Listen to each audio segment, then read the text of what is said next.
একটি চিঠি যেন নেট দুনিয়া মাধ্যমে ভাইরাল হয়ে গেল, যেটা আতঙ্ক বাজিয়ে দিল পুরো নেট দুনিয়া।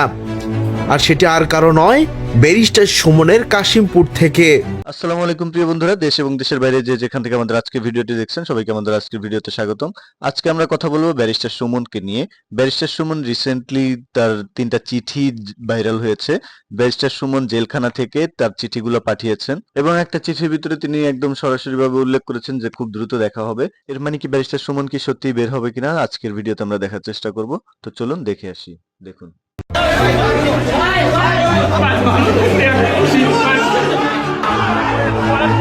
একটি চিঠি যেন নেট দুনিয়া মাধ্যমে ভাইরাল হয়ে গেল, যেটা আতঙ্ক বাজিয়ে দিল পুরো নেট দুনিয়া। আর সেটা আর কারো নয়, ব্যারিস্টার সুমনের কাশিমপুর থেকে।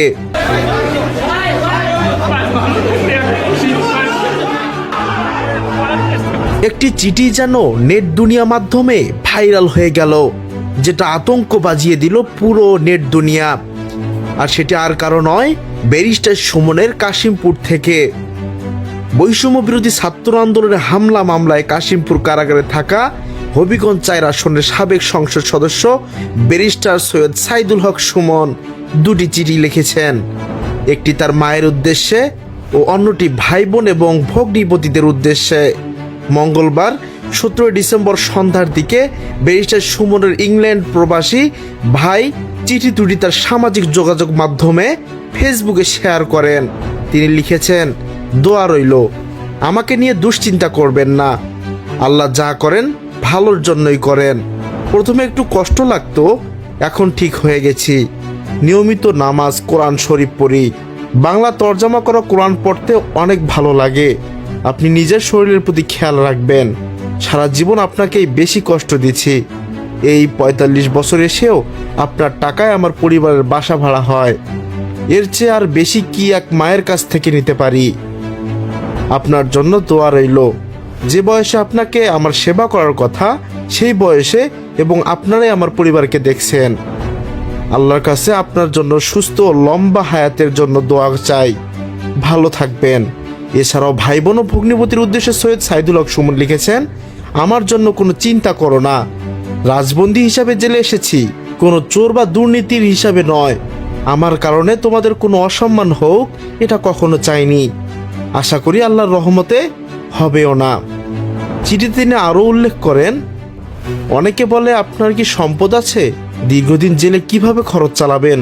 আমি উত্তর দেই, আমার বেশি সম্পদ না থাকলেও 5টি বোন আছে, একটি ভাই আছে, এটাই আমার বড় সম্পদ।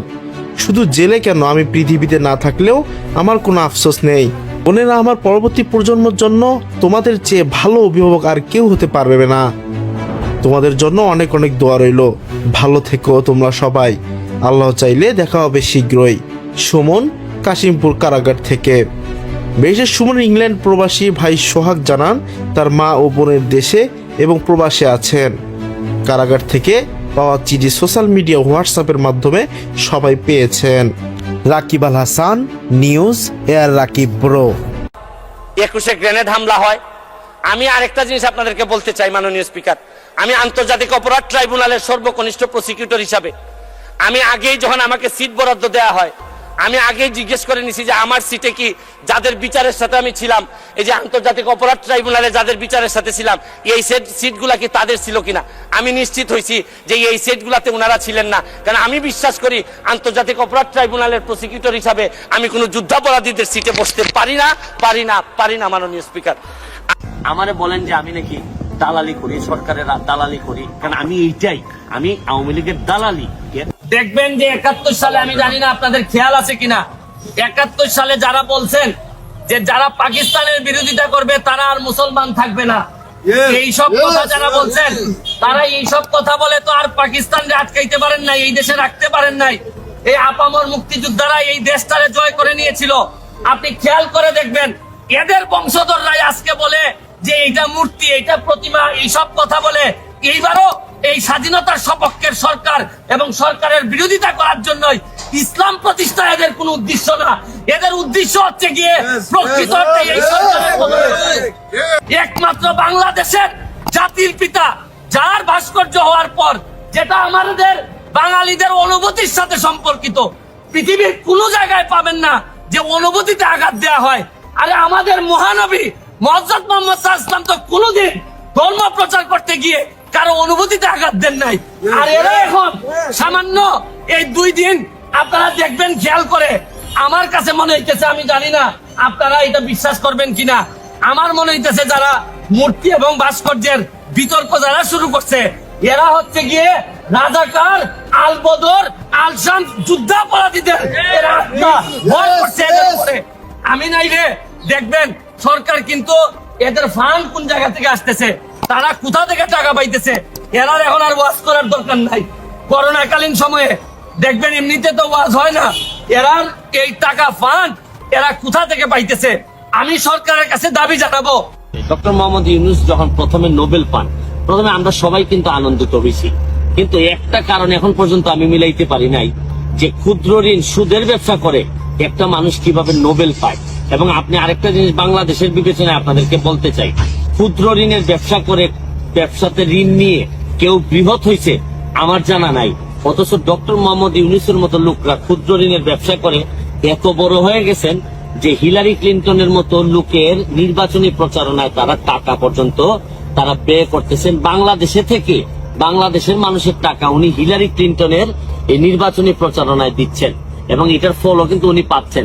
দেখেন এখন উনি 175 জন বিশ্ব নেতা নাকি বলছেন যে ইউনূস সাহেবের বিরুদ্ধে যে মামলা, এই মামলা স্থগিত করতে হবে। আমার জীবনে আমি কোনোদিন দেখি নাই যে অন্য দেশের একটা আইনি ব্যবস্থায় কোনো মামলা হইলে এটা স্থগিতের কোনো আবেদন জানানো যায়। সর্বোচ্চ আমরা কি করি, আমরা বলি যে অবশ্যই যেন তাকে ন্যায় বিচার নিশ্চিত করা হয়, বা আমাদের যদি কারো আগ্রহ থাকে আমরা নিজেরা এসে, হিলারি ক্লিনটন উনারা কিন্তু নিজেরা এসে এখানে মামলা পরিচালনা করতে পারতেন। কিন্তু আমি পৃথিবীতে কোনো এইরকম সভ্য ব্যবস্থায়, সমাজ ব্যবস্থায়, গণতান্ত্রিক প্রক্রিয়ায় কোনোদিন আমি দেখি নাই যে কেউ আইসা আগেই বলে যে এই বিচার প্রক্রিয়া স্থগিত করতে হবে। শুনেন, আমি একটা জিনিস আপনাদেরকে বলি, এই দুঃসময়ে এখন যে সময়টা ক্রাইসিস মোমেন্ট, এই সময়ে আওয়ামী লীগের মধ্যে আমি আওয়ামী লীগের যারা আছেন সবাইকে দাবি করব যে যার খুলস থেকে বেরোয় আসেন।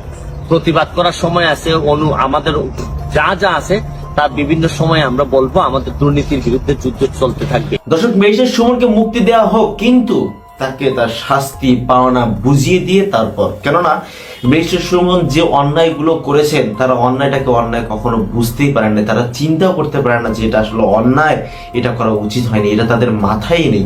তাহলে তারা কিভাবে বুঝবে?